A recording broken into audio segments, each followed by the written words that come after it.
नहीं है, मैं किसी का शत्रु नहीं हूं। सभी जीवों में सद्भाव रखो। शरीर सभी के भिन्न भिन्न है, शरीर में जो ईश्वर है एक ही है। आपके शरीर में जो भगवान है वे ही भगवान। आप जिसको शत्रु समझते हो, शत्रु के शरीर में भी वही भगवान। किसी के लिए खराब विचार न करो। किसी भी जीव के लिए आप खराब विचार करोगे, वह जीव भी आपके लिए खराब विचार करेगा। शरीर भिन्न है, ईश्वर एक है। सद्भाव से सत्कर्म सफल होता है। सभी में सद्भाव रखो। किसी के लिए मन में खराब विचार न करो। किसी भी मानव का काम भाव से स्मरण न करो। काम भाव ही कुभाव है, भगवत भाव ही सद्भाव है। सद्भाव से सत्कर्म सफल होता है। चतुर्थ स्कंध में प्रथम धर्म प्रकरण आता है। धर्म प्रकरण में दक्ष प्रजापति के यज्ञ की कथा है।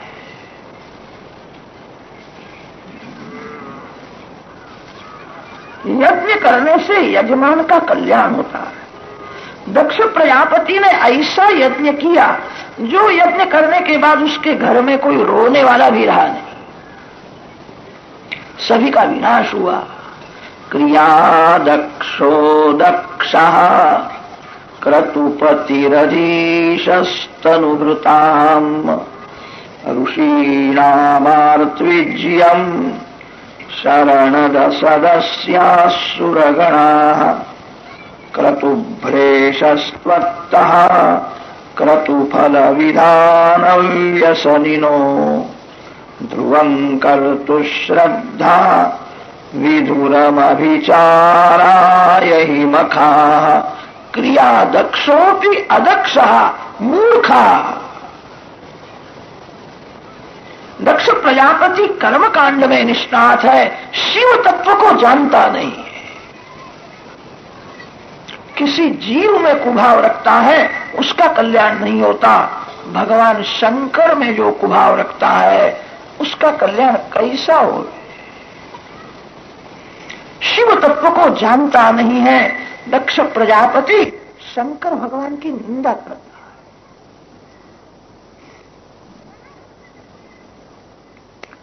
भागवत के प्रधान टीकाकार श्री श्रीधर स्वामी है। भागवत ऊपर अनेक टीकाएं मिलती है। मुख्य टीका श्री श्रीधर स्वामी की है। 1200 वर्ष हो गए। श्री श्रीधर स्वामी ने गंगा किनारे बैठ करके माधव राय जी का दर्शन करते हुए भागवत ऊपर टीका लिखी। जहां जहां श्री श्रीधर स्वामी को शंका हुई है, माधव राय जी को वंदन करते हैं, मेरी बुद्धि काम नहीं करती, मैं क्या लिखूं। भगवान प्रेरणा करते थे, ऐसा लिखो, ऐसा लिखो। अयम भावः अयम अभिसंधि, ऐसा जहां टीका में आता है संतों ने वर्णन किया, ये भगवान की वाणी है। जहां शंका हुई है भगवान को पूछते हैं। भगवान की आज्ञा अनुसार टीका लिखी है। श्री श्रीधर स्वामी की टीका भगवान को अतिशय प्रिय हुई। दक्ष प्रजापति शिव जी की निंदा करता है, उसके शब्दों में से स्तुति पर अर्थ किया है। वास्तव स्वयं अर्थ। दक्ष अभिमान में, आवेश में जो मन में आता है वैसा बकता है। वाग्देवी के पति भगवान शंकर है। ईशान सर्व विद्यानाम ईश्वर सर्वभूतानाम। वाग्देवी शिव जी की निंदा कैसी करे। वाग्देवी के पति तो शिव है। निंदा सुनने वाला निंदा करने वाले को प्रेरणा करता। कितने लोग पूछते हैं वहां फिर क्या हुआ, अरे तू काहे को पूछता है। एक सुनता है इसलिए दूसरा निंदा करता है। निंदा करने वाले को कोई सुनने वाला ना मिले तो कैसा निंदा करेगा। उठ जाओ वहां से। निंदा करना पाप है, निंदा सुनना भी बड़ा पाप है। दक्ष प्रजापति अभिमान में, आवेश में बकता है, शिव जी की निंदा करता है। श्री श्रीधर स्वामी ने दक्ष के शब्दों में से ही स्तुति पर अर्थ प्रकट किया। दक्ष प्रजापति ने कहा है भूत प्रेतों के मालिक शिव है, स्मशान में रहते हैं, भूतों के मालिक है, राजा है। श्रीधर स्वामी का अर्थ दिव्य है।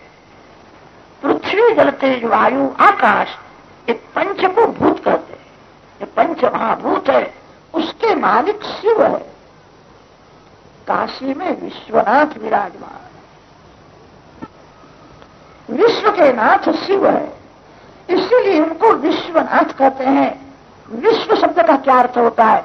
विश्व शब्द का अर्थ है जगत। जगत क्या है? शुभ और अशुभ, पवित्र और अपवित्र, दोनों का मिश्रण ही जगत है। जगत में सब कुछ अच्छा नहीं है और जगत में सब कुछ खराब भी नहीं है। संसार में विष है और संसार में अमृत भी है। जगत मिश्रण है, शुभ और अशुभ, पवित्र और अपवित्र, दोनों का मिश्रण ही जगत है। भगवान शंकर विश्वनाथ है। शिवजी महाराज के श्रीअंग में चिता भस्म है। शास्त्रों में लिखा है चिता भस्म अतिशय अपवित्र होता है। चिता भस्म को कोई स्पर्श करे तो उसको स्नान करना ही पड़े। चिता भस्म के समान अपवित्र कहीं कुछ भी नहीं है। चिता भस्म अति अपवित्र है, गंगा जी के समान कोई पवित्र नहीं। पवित्र और अपवित्र दोनों के आधार शिव है। शिव जी के मस्तक में गंगा जी है, शंकर भगवान के श्रीअंग में चिता भस्म है। श्मशानेश्वा क्रीडा स्मरहर पिशाचा सहचरा चिता भस्मालेपा स्रगपिन्द्र करोटि परिकरः अमंगल्यम शीलम तव भवतु नामैवमखिलम् तथापि स्मर्तॄणां वरद परमं मंगलमसि। शिव मंगलमय है। आप कभी उज्जैन में गए होंगे, उज्जैन में महाकाल विराजमान, काल के काल शिव है, शिव मृत्युंजय है। शिव जी का नाम है महाकाल। महाकाल की प्रातः काल में 4 बजे के बाद भस्म पूजा होती है। कभी जाओ तो याद रख के दर्शन करो। भस्म पूजा के दर्शन में बहुत आनंद आता है। शिव जी को अभिषेक करते हैं। अभिषेक करने के बाद स्मशान में से चिता भस्म आता है। अभिषेक होने के बाद प्रथम चिता भस्म अर्पण किया जाता है। शिव स्पर्श से चिता भस्म भी पवित्र हो जाता है। चिता भस्म के समान कोई अपवित्र नहीं है, गंगा जी के समान कोई पवित्र नहीं है। पवित्र और अपवित्र दोनों के आधार शिव है। जगत के मालिक भगवान शंकर है। इसीलिए तो शिव जी के दरबार में सभी को प्रवेश मिलता है। शिव जी के दरबार में देव आते हैं, ऋषि आते हैं, राक्षस आते हैं, ज्यादा तो क्या के भूत और प्रेत भी आते हैं। जगत के मालिक भगवान शंकर है। मथुरा में भूतनाथ महादेव, वहां के ब्राह्मण लोग ऐसा कहते हैं, रात्रि में 12 बजे के बाद यहां भूत प्रेत आते।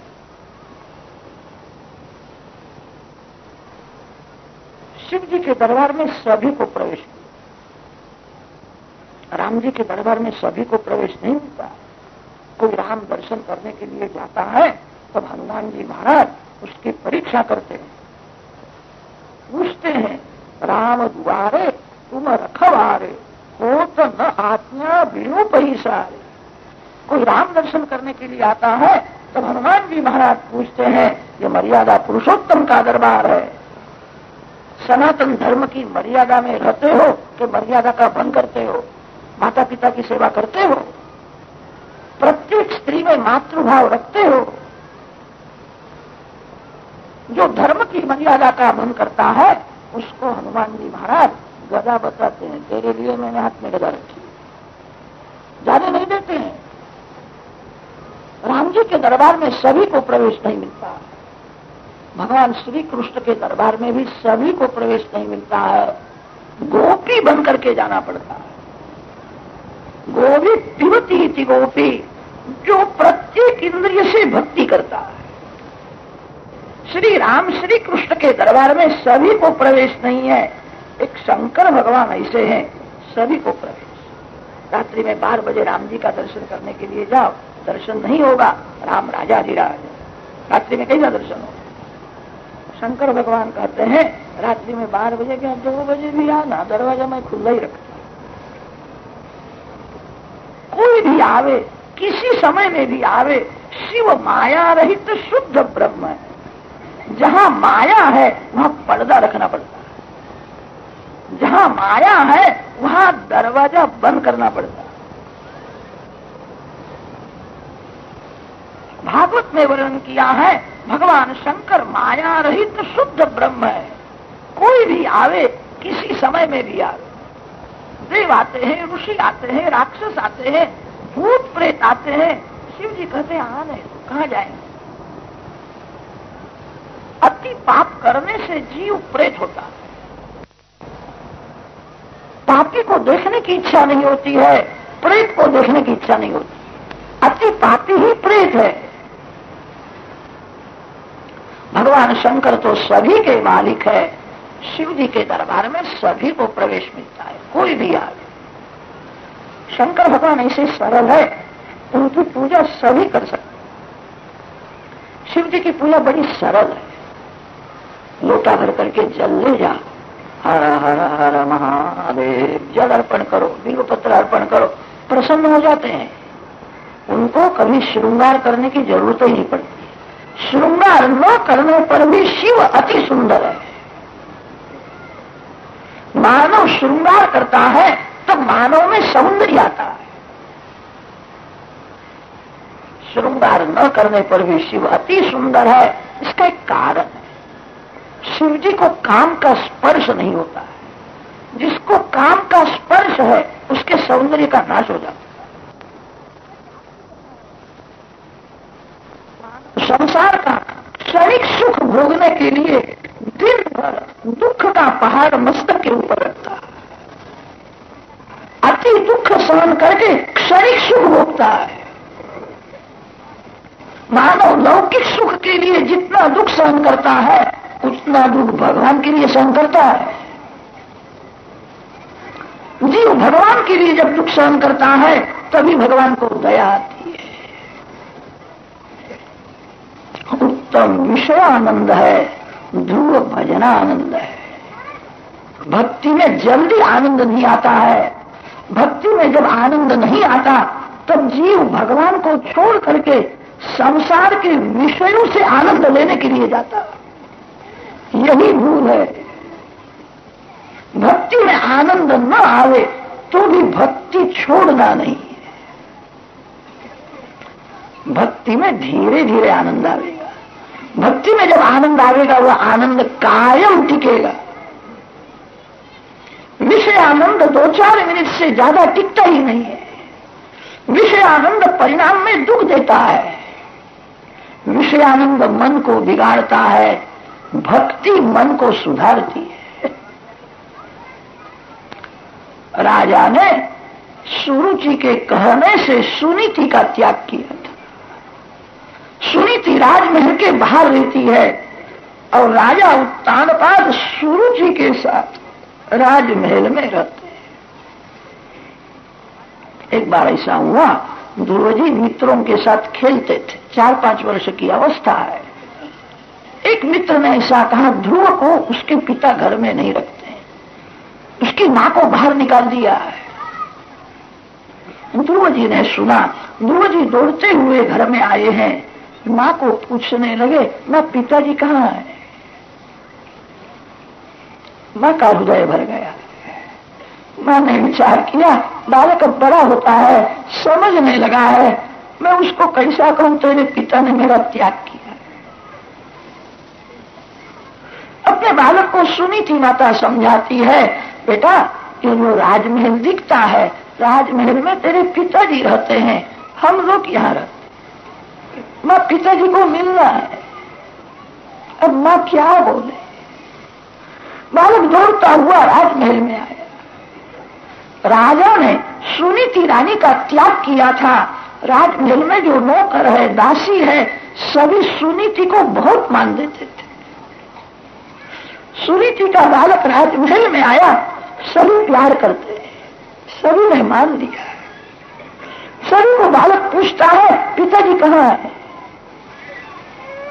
तब कहा अंदर विराजमान है। गुरुजी अंदर जाते हैं, सोने का सिंहासन है। सिंहासन में राजा उत्तानपाद बैठे हैं, उनके गोद में उत्तम है, उत्तम के साथ खेलते हैं। विमाता सुरुचि सुंदर श्रृंगार करके वहां खड़ी है। बालक ने देखा है, बालक प्रसन्न हुआ है, मेरे पिताजी सुवर्ण सिंहासन में बैठे हैं, मेरा भाई उनके गोद में है, मेरे को भी गोद में लेंगे।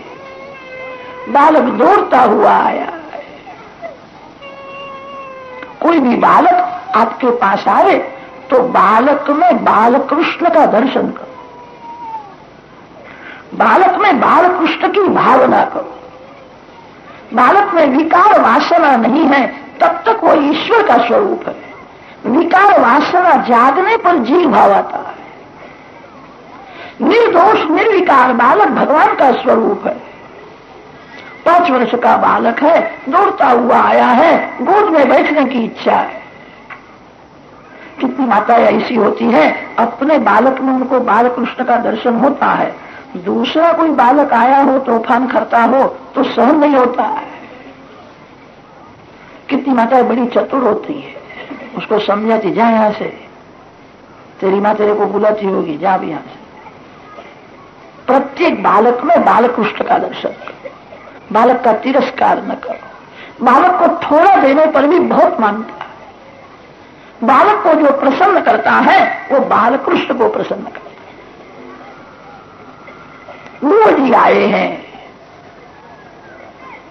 राजा को इच्छा तो हुई बालक की भावना, उसको मैं गोद में लूं। गुरु जी को वो गोद में लेने के लिए तैयार हुए हैं।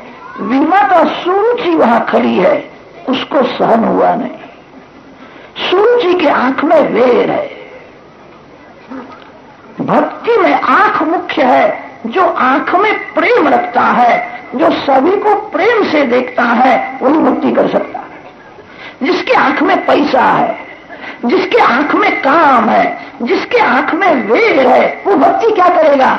भक्ति में आंख मुख्य है। बालक पिता की गोद में बैठने के लिए जाता है, विमाता को सहन हुआ नहीं, विमाता के आंख में वेर है। कहां से यहां आया?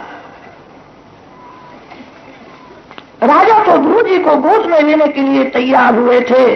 सुरुचि ने कहा, इसको गोद में लेना नहीं, ये आपका पुत्र नहीं है, आपका पुत्र उत्तम है, उसी के साथ खेलो, ये आपका पुत्र नहीं है। राजा रानी के अधीन हुआ था। शास्त्रों में ऐसा वर्णन आता है, जो पुरुष अतिशय स्त्री के अधीन रहता है, उसको देखने से भी पाप लगता है। जो अतिशय स्त्री के अधीन रहता है, उसको याद करने से मन बहुत बिगड़ता है। विश्वास पात्रम न किमस्ति लोके नारी। बड़े बड़े लोगों के यहाँ ऐसा ही होता है, उनका सब रुपया बाहर होता है, घर में बच्चे की मां के नहीं चलता है। पत्नी जो कहती वही करना पड़ता है। स्त्री के अधीन रहते हैं। जो अति कामी है, उसको स्त्री में कोई दोष दिखता ही नहीं है। अति कामी पुरुष को स्त्री का सब कुछ अच्छा लगता है। राजा सुरुचि रानी के अधीन हुए थे। गुरु को गोद में लेने की इच्छा तो है। सुरुचि ने कहा, इसको गोद में लेना नहीं। कामी पुरुष स्त्री को प्रसन्न रखता है। पति नाराज न होवे। ध्रुव को गोद में लेने की इच्छा तो है, सूची कहती उसको गोद में लेना नहीं, रानी नाराज न होवे। रानी को प्रसन्न करने के लिए राजा ने मुख फेर लिया। अति कामी पुरुष दूसरा कोई विचार नहीं करता। राजा ने विचार नहीं किया, बालक प्रेम से आया है, बालक को दुख होगा कि बालक भले दुखी होवे, रानी नाराज न होवे। ध्रुव जी को भी आशा है, पिताजी मेरे को गोद में ले।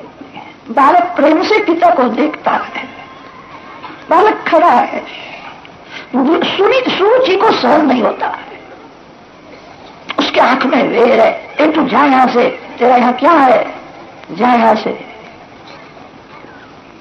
इस गाड़ी में बैठने के लिए तू लायक नहीं है। आराधया दोक्षज पाद पद्मम यदीच्छा से ध्यासनमुत्तम यथा।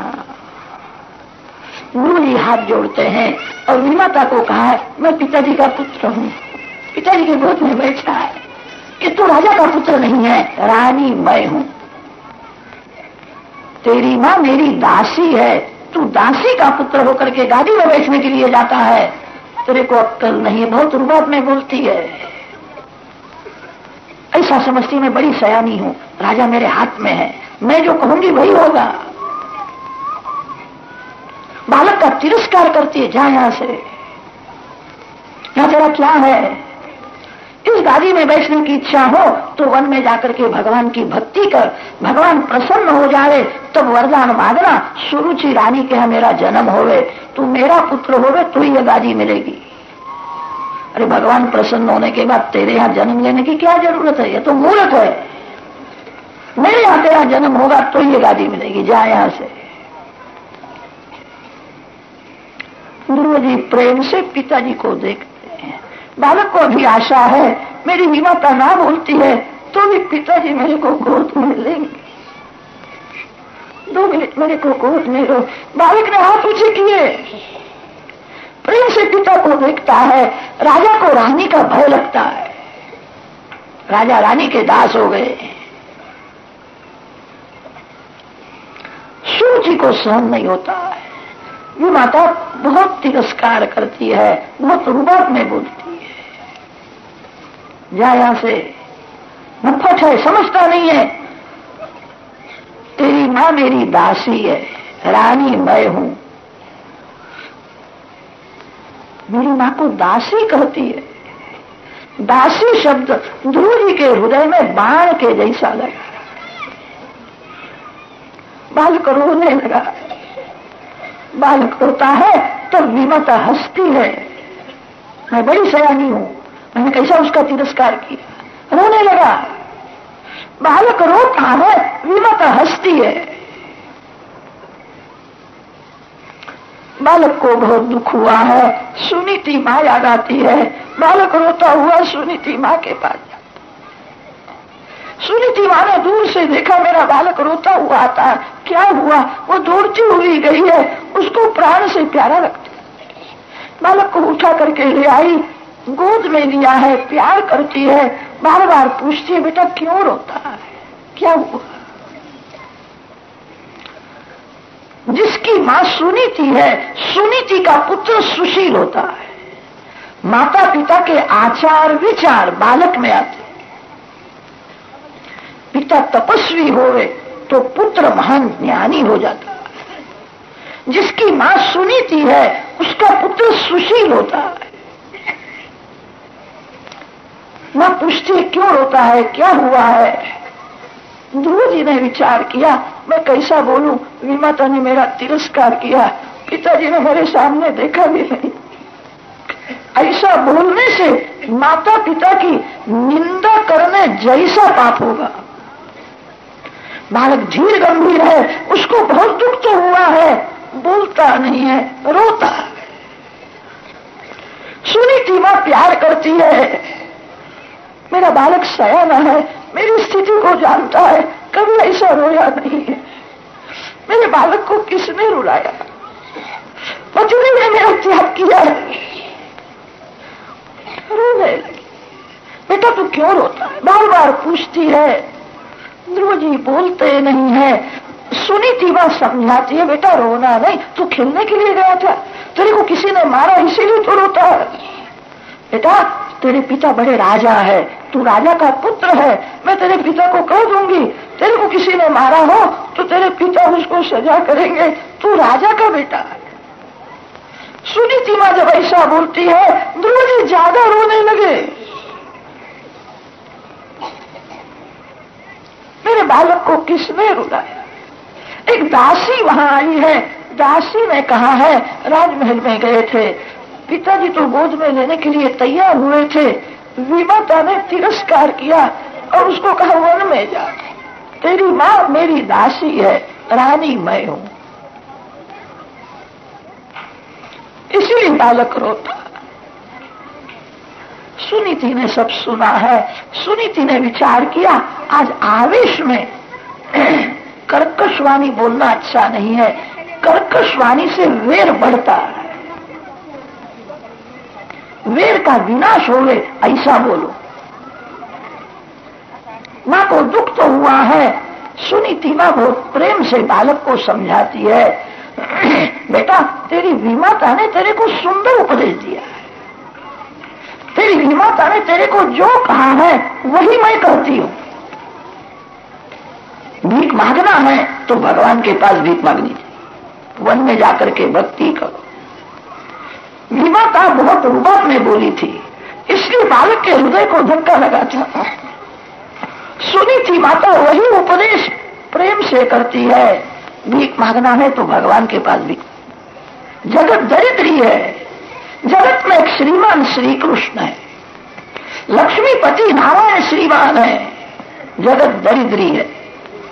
जीवन में कैसा भी दुख का प्रसंग आवे घबराना नहीं, दुख आपके पाप का नाश करने के लिए आया है, दुख आपको सुख देने के लिए आया है, दुख आपको सावधान करने के लिए आया। सुख में जीव गाफिल हो जाता है, दुख में सावधान हो जाता है। बहुत दिन पुस्तक पढ़ने से जो ज्ञान नहीं होता वो ज्ञान दुख में बुद्धि में प्रकट होता है। बड़े बड़े संतों के जीवन में भी दुख के प्रसंग आए, तभी उनको ज्ञान हुआ है ईश्वर के बिना मेरा कोई नहीं। बेटा तेरी विमाता ने तेरे को सुंदर उपदेश दिया है, कैसा भी दुख का प्रसंग आवे घबराना नहीं। दुख में प्रेम से बालकृष्ण की पूजा करो, भगवान को थोड़ा भोग लगाओ, भगवान की आरती करो, दरवाजा बंद करके हरे कृष्ण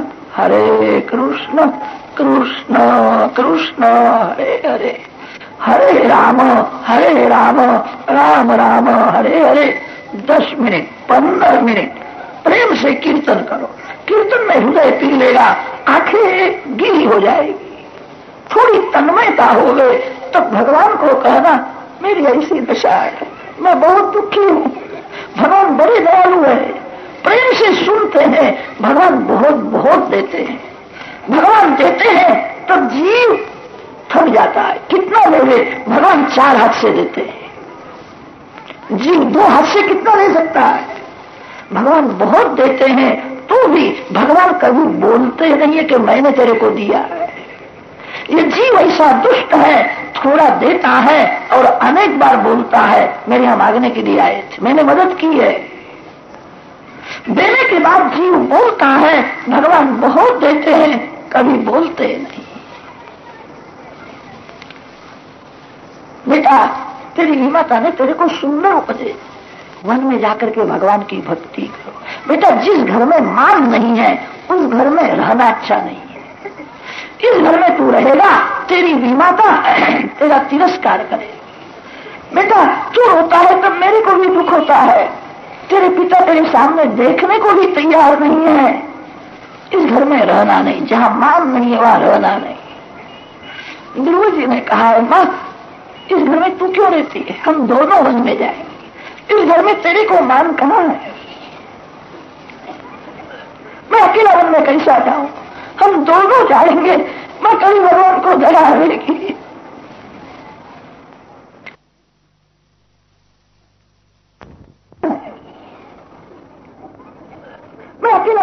चाहता हूँ, हम दोनों जाएंगे। मैं कभी भगवान को दया रहेगी, मैं इस घर में तू क्यों रहती है, तेरे को कहा मां है। सुनीति अपने बालक को समझाती है, मैं जानती हूं इस घर में मेरे को मान तो नहीं है,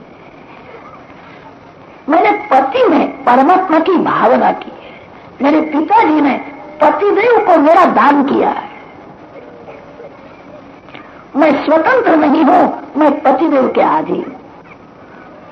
पतिदेव मेरा भले त्याग करे, मैं पतिदेव का त्याग नहीं करूं।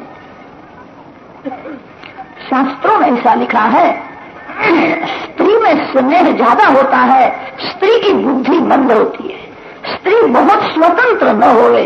जो स्त्री स्वतंत्र होकर के बाहर घूमती है उसका घर बिगड़ जाता है।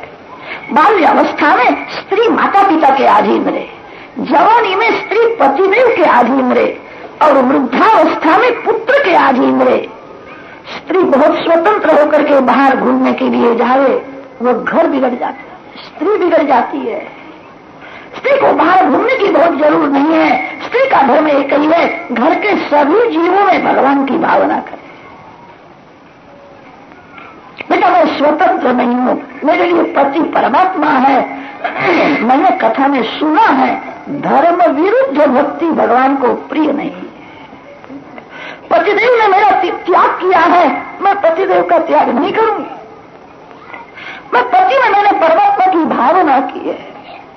बेटा आज तक मैं पतिदेव की सेवा करती थी, आज से सावधान रहूंगी। मेरे पति को जो बहुत प्यारी लगती है उसकी मैं दासी हूं, वो मेरा तिरस्कार करेगी, मैं सहन करूं। कभी भगवान को तैयार है, मेरे को धर्म छोड़ना नहीं है, मैं स्वतंत्र नहीं हूं, मैं पतिदेव के अधीन। तू पुरुष है, स्वतंत्र है, तेरे को इस घर में रहने की जरूरत नहीं है। तेरे पिता परमात्मा नारायण है, भगवान तेरे को गोद में ले। वेद में भगवान ऐसा बोले हैं, जीव मेरा पुत्र है, श्रवन्तु विश्वे अमृतस्य पुत्राः आये नामानि दिव्यानि तस्तु। भगवान तो प्रेम से बोलते हैं, जीव मेरा पुत्र है। ये जीव कभी भगवान को ऐसा कहता है, मैं आपका बालक हूं। नारायण तेरे पिता है, तू मेरे पेट में था, तो जिस नारायण ने तेरा रक्षण किया वही भगवान जंगल में मंगल करे। नारायण तेरे को गोद में लेंगे। बेटा मेरी बहुत इच्छा है, मेरा बालक महान ज्ञानी भगवत भक्त हो। माँ की इच्छा अनुसार पुत्र होता। जिस माता के मन में ऐसी इच्छा है, मेरा महान ज्ञानी होए, महान भगवत भक्त हो, ऐसा ही होगा। सुनीति माता की बहुत इच्छा है, मेरा पुत्र महान भगवत भक्त हो। बेटा वन में जाकर के भक्ति करो, भगवान कृपा करेंगे। वन में कोई साधु संत मिले, उनको साष्टांग प्रणाम करो। संत सभी के पिता समान होते हैं, संत निस्वार्थ भाव से प्रेम करते। बालक को समझाया, माँ के गोद में बैठे थे, गुरु जी खड़े हुए, सुनीति माता को साष्टांग प्रणाम किया। माँ का हृदय भर गया। 5 वर्ष का बालक, मैं उसको वन में भेजती हूँ, मेरे को घर में रहना है, मेरा पाप कैसा है। सुनीति माँ ने विचार किया, इस समय रोना अच्छा नहीं है, मैं रोऊंगी तो बालक को दुख होगा। माँ ने अपना हृदय पत्थर के जैसा कठिन बताया, बालक को आशीर्वाद दिया। गुरु जी वन में जाते हैं, सुनीति माता देखती है, द्वार तक बालक गया है, माँ का हृदय व्याकुल हुई है। बेटा बेटा दौड़ती हुई जाती, प्यार किया, बार बार बालक को निहारती है। बेटा तू मेरे को वंदन न करे तो भी मैं तेरे को आशीर्वाद दूंगी। बेटा मेरी बहुत इच्छा है, तेरे पिता को जो बहुत प्यारी लगती है, तेरी माता को वंदन कर। वंदन करने से वेर का विनाश होता है, मधुर वाणी बोलने से, मान देने से वेर का विनाश होता है। वेर बढ़ाना अच्छा नहीं है, वेर का विनाश करे वही वैष्णव है। बेटा तेरे पिता को जो बहुत प्यारी लगती है उसको वंदन कर। तेरी विमाता ने तेरे को सुंदर उपदेश दिया है। मान अपमान, लाभ हानि, सुख दुख अपने कर्म के ही फल है। पूर्व जन्म में तुमने कुछ विमाता का तिरस्कार किया होगा, उसका फल तेरे को मिला। वेर की शांति वंदन से होती है, वेर की शांति प्रेम से होती है। बेटा, तेरे पिता को जो बहुत प्यारी लगती है उसको वंदन करना। तेरी विमाता ने तेरे को सुंदर उपदेश दिया है, तेरी विमाता तेरे को आशीर्वाद दे रहे, ऐसी मेरी बहुत इच्छा है। ध्रुव जी को समझाया है विमाता को वंदन करके। ध्रुव जी विमाता को वंदन करने के लिए आए हैं। गाड़ी में बैठी थी, अक्कड़ में बैठी थी, अपने को बड़ी सयानी समझती है। राजा मेरे हाथ में है, मैं जो कहूंगी वही होगा। बालक का मैंने तिरस्कार कैसा किया, अभिमान में बैठी थी। ध्रुव जी वहां जाते हैं, विमाता को साष्टांग प्रणाम किया।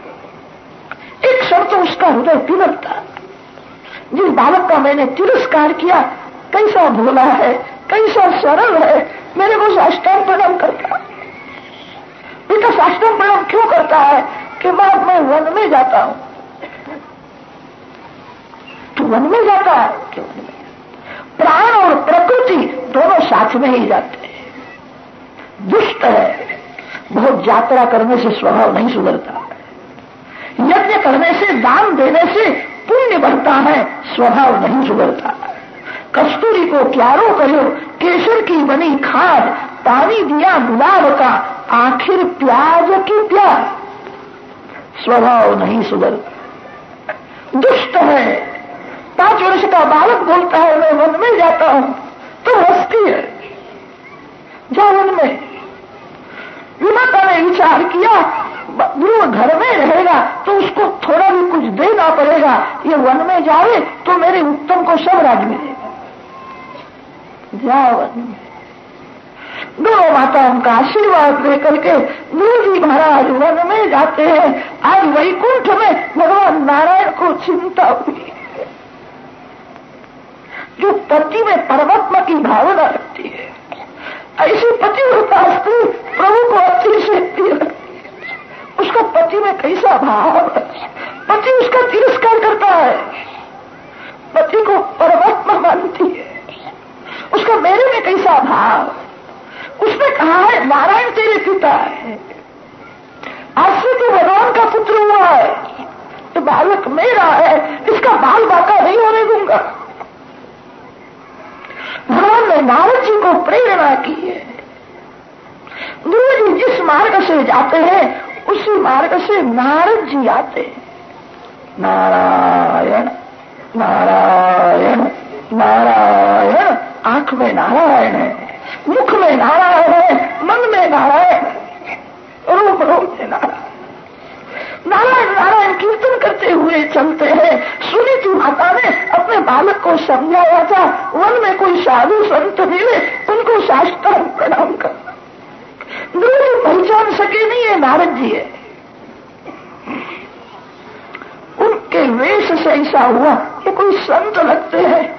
बालक ने मार्ग में साष्टांग प्रणाम किया। बालक वंदन करता है, नारद जी का हृदय पिघलता है, बड़ा सयाना है। उसकी मां ने उसको समझाया है। नारद जी ने मस्तक ऊपर हाथ रखा। नारद जी के मुख में से बेटा शब्द निकला। बेटा तो कहा जाता है। बेटा शब्द जब सुना है तो ध्रुव जी को सुनी थी माँ याद आई है। मैं घर में था तो मेरी माँ बहुत प्रेम से मेरे को बेटा बेटा करती थी। माँ कैसा प्रेम करती थी। माँ ने मेरे को ऐसा आशीर्वाद दिया है, मेरे को वन में दूसरी एक माँ मिल गई है, सदगुरु ही माँ है। सदगुरु मिलने के बाद नवीन जन्म होता है। एक माँ तो बालक को स्तनपान कराती है, पुष्ट करती है, सदगुरु माँ स्तनपान छुड़ाती है। सदगुरु मिलने के बाद नवीन जन्म होता है। सदगुरु माँ है। बेटा को कहा जाता है। बालक घर छोड़ करके आया था, उनको थोड़ा भय लगता था, कहाँ जाओ। बालक नारद जी को देखता है, नारद जी प्रेम से बालक को देखते हैं। ध्रुव जी को विश्वास हुआ इनका मेरे ऊपर प्रेम है। ऐसा जब विश्वास हुआ बालक एकदम रोने लगा। नारद जी ने बालक को उठाया, छाती के साथ प्यार किया।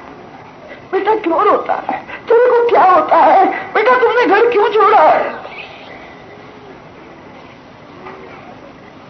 नारद जी बार बार पूछते हैं, बेटा थोड़ा बोल, क्यों तुमने घर छोड़ा? गुरु जी ने कहा, परमात्मा नारायण मेरे पिता है, भगवान के लिए मैंने घर छोड़ा। कितने लोग घर छोड़ करके साधु हो जाते हैं, साधु होने के बाद उनको याद रहता नहीं मैंने घर क्यों छोड़ा है। मैंने भगवान के लिए घर छोड़ा है। नारायण मेरे पिता है। मेरी माँ ने मेरे को कहा है भगवान तेरे को गोद में लेंगे, प्यार करें, भगवान के गोद में बैठना है। बालक ऐसा मधुर बोलता है, नारद जी डोलने लगे हैं। बहुत पढ़ा लिखा भी ऐसा नहीं बोल सकता।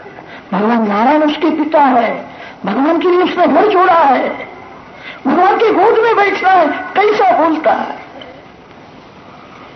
नारद जी प्रसन्न हुए हैं। नारद जी ने ध्रुव जी को चतुर्भुज नारायण की मानसिक पूजा कैसी करनी चाहिए, ध्यान कैसा करना चाहिए, सब ओम नमो भगवते वासुदेवा महामंत्र दिया है। आंख से दर्शन करो, मन से स्मरण करो, जीभ से मंत्र बोलो, तब कान से मंत्र के अक्षर को सुनो। कान से मंत्र को सुनना चाहिए, आनंद आएगा। बालक को समझाया है, मेरा आशीर्वाद है 6 महीने में तेरे को भगवान का दर्शन होगा। गीता जी में तो भगवान ऐसा बोले हैं, बहुनाम जन्मनामन्ते ज्ञानवान माम प्रपद्यते, अनेक जन्म संसिद्धा ततो याति परांगतिम।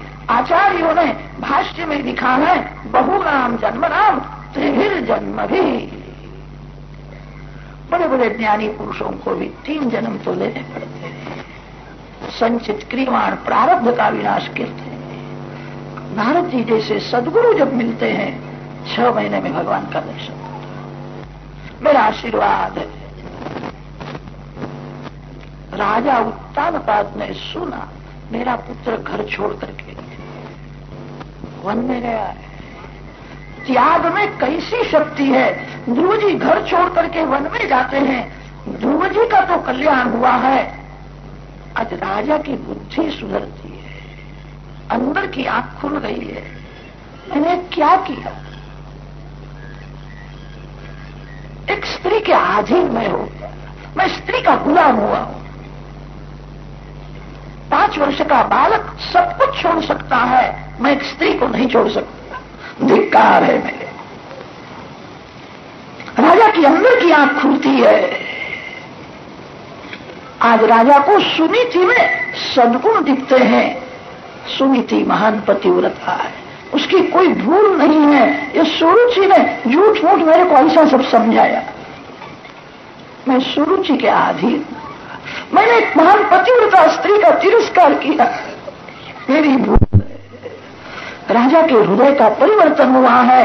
सुरुचि में फंसा हुआ कामी विलासी उत्तानपाद आज नहीं है, आज उसको सुनीति प्यारी लगती। मेरी भूल हो गई है, निर्दोष बालक का मैंने तिरस्कार किया। बालक सब कुछ छोड़ करके वन में गया है। एक 5 वर्ष का बालक सब कुछ छोड़ सकता है, मैं एक स्त्री को नहीं छोड़ सकता। धिक्कार है मेरे को। राजा सावधान।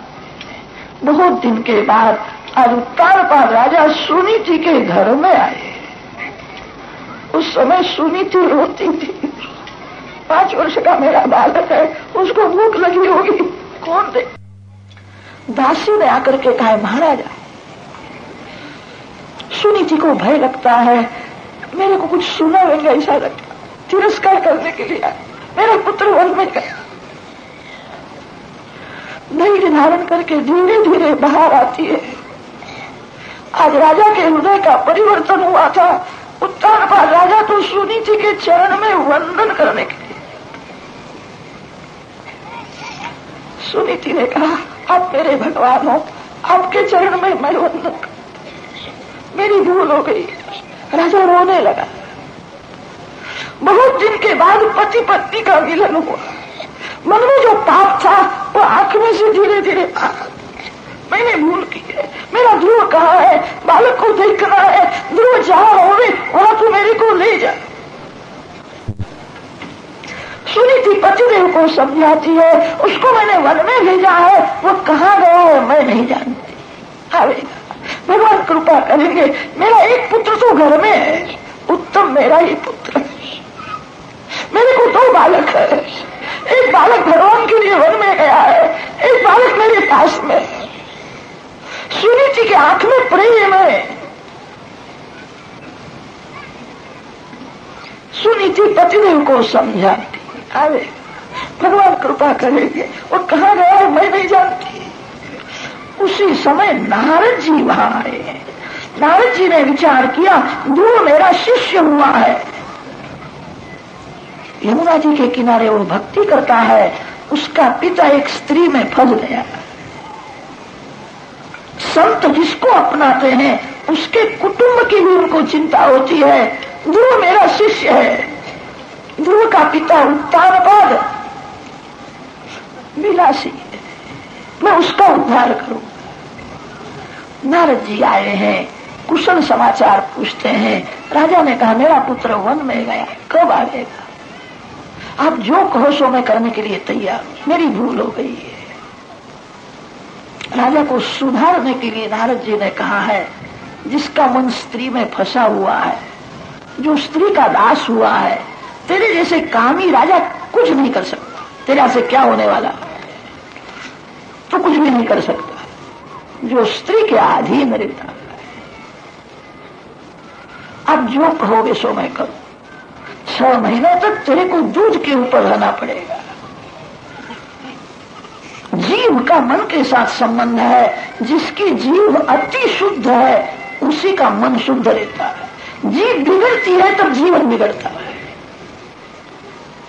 राजा को कहा 6 महीने तक दूध के ऊपर रहना होगा, अन्न खाना नहीं, कोई फल खाना नहीं, अतिशय भूख लगे तो दूध पीना है। हरे कृष्ण महामंत्र का जप करना है। 6 महीने के बाद पुत्र आवे। ध्रुव जी यमुना जी के किनारे भक्ति करते हैं। राजा राजमहल में अन्न का त्याग किया, दूध ऊपर रहे हैं, मेरा पुत्र घर में आ गए। हरे कृष्ण महामंत्र का सतत जप करते। ध्रुव जी यमुना जी के किनारे चतुर्भुज नारायण का सतत ध्यान करते हैं, महामंत्र का जप करते हैं। थोड़ा विचार करो, आपके हृदय में भी नारायण तो है। हृदय में नारायण होने पर भी जीव दुखी है। हृदय में नारायण है तो भी जीव पाप करता है। हृदय में नारायण है तो भी जीव अज्ञानी है। नारायण को नाम से प्रकट करो। जो भगवान नाम से प्रकट होते हैं, भगवान के नाम में भगवान के स्वरूप को प्रकट करने की शक्ति है। जिस नाम का आप सतत रटन करोगे वह स्वरूप आपके सामने आवेगा। हृदय में भगवान विराजमान है तो भी जीव दुखी है। हृदय में जीव भगवान विराजमान है तो भी जीव पाप करता है। हृदय में जो भगवान है किसी को पाप करने से नहीं रोकते हैं। हृदय में जो भगवान है वो किसी का दुख दूर नहीं करते। हृदय में विराजमान जो भगवान है प्रकाशमय है, मन बुद्धि इंद्रियों को प्रकाश देते हैं। परमात्मा को नाम से प्रकट करो। भगवान के नाम में भगवान का स्वरूप प्रकट करने की शक्ति है। ध्रुव जी महाराज सतत महामंत्र का जप करते हैं, नारायण का ध्यान करते हैं। ध्रुव जी के हृदय में शंख चक्र गदा पद्मधारी नारायण प्रकट हुए। जिसको भगवान का आनंद मिलता है उसको संसार का सभी सुख तुच्छ लगता है।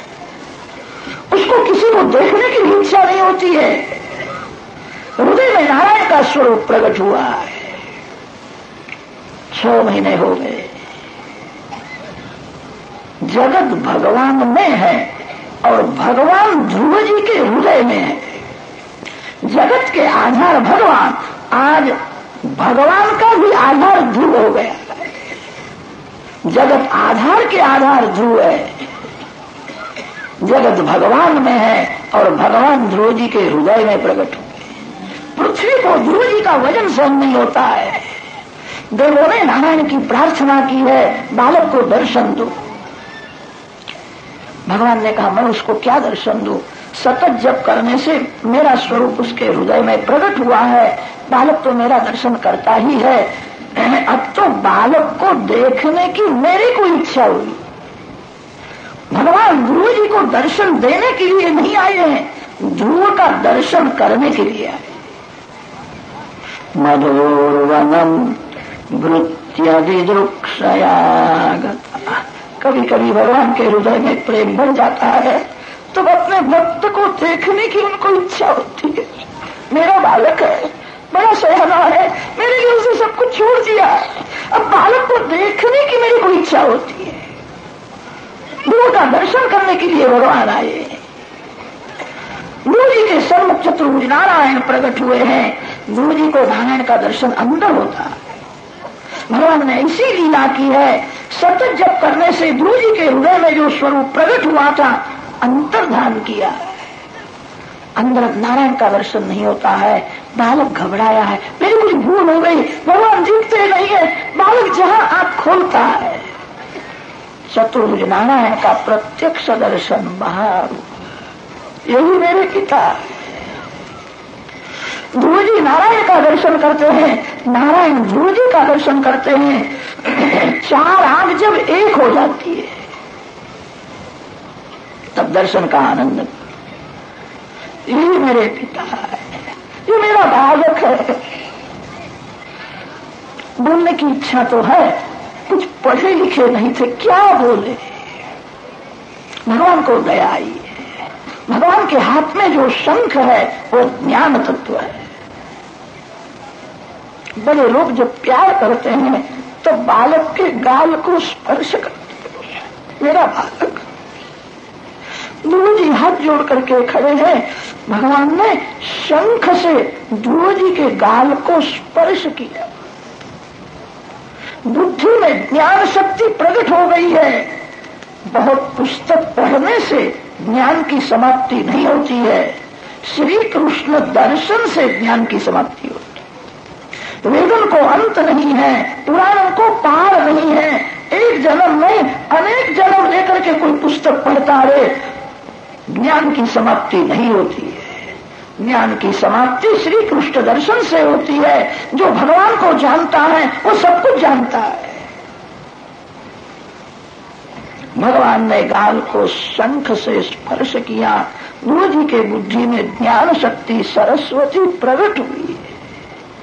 योऽन्तः प्रविश्य मम वाचमिमां प्रसुप्ताम् संजीवयत्यखिल शक्तिधरस्वधाम्ना अन्यांश्च हस्तचरणश्रवणत्वदादीन् प्राणान् नमो भगवते पुरुषाय तुभ्यम्। गुरु जी सुंदर स्तुति करते हैं। गुरु जी ने कहा है मैं आपका अज्ञान बालक हूं, मेरे को मांगने की भी अक्ल नहीं। क्या मांगना चाहिए? आपको जो योग्य लगे वो हमें। भगवान ने गुरु जी को कहा है थोड़े वर्ष तक राज करो, फिर मैं तेरे को अपने धाम में ले जाऊं। गुरु जी ने कहा आपका दर्शन हुआ नहीं था तब मेरे मन में राजा होने की थोड़ी भी इच्छा थी। आपका दर्शन हुआ, आपका आनंद मिला, अब मेरे को ऐसा लगता है राजा को राजमहल में क्या सुख है। राजमहल में तो मच्छर भी रहते हैं, वे भी सुख भोगते हैं। शरीर का सुख, इंद्रियों का सुख सभी को समान मिलता है। राजा को क्या सुख है? अब राजा होने की इच्छा नहीं है। भगवान ने स्मित हास्य किया और भगवान ने कहा बेटा तेरे को राजा होने की इच्छा नहीं है, मेरा बालक राजा हो वो देखने की मेरी बहुत इच्छा। मेरा गुरु राजा हो मेरे को देखना है। गुरु जी ने कहा है, आपका दर्शन करने के बाद मेरे को पूर्व जन्म में याद आता है, मैं पूर्व जन्म में गंगा किनारे आपका ध्यान करता था, मेरी भूल हो गई। एक राजा सुंदर रानी के साथ घूमता हुआ वहां आया था, मैंने रानी का चिंतन किया। वासना पुनर्जन्म का कारण होती है। एक बार एक रानी को देखने से मेरा मन बिगड़ गया, अब मैं राजा हो जाऊं, किसी स्त्री के साथ मेरा लग्न हो, फिर मेरा मन बिगड़ जाएगा। भगवान ने कहा बिगड़ेगा नहीं, जो मेरे पीछे पड़ता है उसके पीछे मैं पड़ता हूं। जेही राखे रघुली तेही उबरे तेही काल मोह। भगवान जिसको बचाते हैं, भगवान जिसका सर्वकाल रक्षण करते हैं, वो कामाधीन नहीं होता है, काम बड़ा बलवान है। बेटा मैं तेरा रक्षण करूंगा, सुंदर रानियां तेरी सेवा करेगी, तेरे आंख में मन में विकार आएगा नहीं। भगवान जिसको बचाते हैं वो कामाधीन नहीं होता, जो मेरे पीछे पड़ता है उसके पीछे मैं पड़ता हूं। अब तेरे मन में विकार नहीं आवेगा। थोड़े वर्ष राज करो, फिर मैं तेरे को अपने धाम में ले जाऊं। तेरे पिता तेरी प्रतीक्षा करते हैं। भगवान की आज्ञा हुई है। उत्तानपाद राजा ने 6 महीने तक महामंत्र का जप किया है। दूध पीते, दूध के बिना कुछ भी नहीं लिया। राजा को शुभ शकुन बहुत हुए, मेरा बालक आता होगा। गुरुजी गांव के बाहर बगीचा में बैठे थे। राजा का एक सेवक वहां फूल तुलसी लेने के लिए गया था। ध्रुव जी का दर्शन हुआ, दौड़ता हुआ राजमहल में गया। बधाई बधाई, राजकुमार आए हैं। मुख में बहुत तेज दिखता है। मैंने सुना है वो आने वाले नहीं थे, भगवान की आज्ञा हुई के घर में जाओ। नारायण का दर्शन करके आए। राजा ने जब सुना है अतिशय आनंद हुआ है। गुरु जी का स्वागत करने के लिए राजा उत्तानपाद जाता है। 2 रानियां 2 पालकी में बैठी है, राजा रथ में बैठे। बालक का स्वागत करने के लिए जाते हैं। थोड़ा विचार करो, 6 महीने पहले ध्रुव जी आए थे, तब पिता ने देखा भी नहीं था, मुख फेर लिया था। आज गांव के बाहर बगीचा में बैठे हैं, वहां राजा स्वागत करने के लिए जाता है। जो जगत के पीछे पड़ता है दुखी होता है, जो भगवान के पीछे पड़ता है जगत उसके पीछे पीछे चलता है। प्रभु के मार्ग में जो आगे बढ़ता है सभी संत उसको साथ देते हैं, उसको प्रकृति ही साथ देती है। जिसका मार्ग गलत है उसको तो भाई भी साथ नहीं देता। आज राजा स्वागत करने के लिए जाता है। भगवान का भक्त भगवान का स्मरण करता हुआ चलता है, तब मार्ग में पशु पक्षी भी उसके साथ प्रेम करते हैं। जिसका मन गंगा जल जैसा शुद्ध है उसके साथ पशु भी प्रेम करते हैं। जिसका मन गंगा जल जैसा शुद्ध है शत्रु उसके मित्र हो जाते हैं। राजा रथ में बैठ करके जाता है। ध्रुव जी ने दूर से देखा है, पिताजी का रथ आता है। दौड़ते हुए गए, रथ के सामने साष्टांग प्रणाम किया। सारथी ने कहा महाराज राजकुमार आपको वंदन करते, जिसका मैंने तिरस्कार किया था। कैसा सरल बालक है, भगवान का दर्शन करके आया है, जगत उसको वंदन करता है। बालक वंदन करता है। सुन, राजा रथ में से कूद पड़े हैं, आंख में से प्रेमाश्रु निकलते हैं। ध्रुव जी दिखते नहीं है, मेरा ध्रुव कहाँ है, मेरा ध्रुव कहाँ है। ध्रुव जी ने पिताजी के चरण को स्पर्श किया। पिताजी आपके चरण में थे। बालक को उठा लिया, पिता पुत्र एक हो गए। आंख में से प्रेमाश्रु निकलते। ध्रुव को वही राज्याभिषेक हुआ है। मैं लायक तो नहीं हूं, मैं ध्रुव का पिता हूं, मेरा पुत्र कभी मेरे को परमात्मा का दर्शन कर देगा। ध्रुव जी माता को वंदन करते हैं। मेरी माँ ने मेरे को कहा है तेरे पिता को जो बहुत प्यारी लगती है उसको वंदन। माता को वंदन। शत्रु मित्र हो जाते हैं, उसका हृदय पिघलता है। आशीर्वाद दिया, सुनीति प्रतीक्षा करती है। लीला माता को उसने वंदन किया। अच्छा आवेगा, मेरा बालक है। युवती दौड़ते हुए आए हैं, माँ को साष्टांग प्रणाम किया। मेरा बालक मेरे को वंदन करता है। माँ ने उठाया है, छाती के साथ में, मुख में से शब्द निकलता नहीं है, स्तन में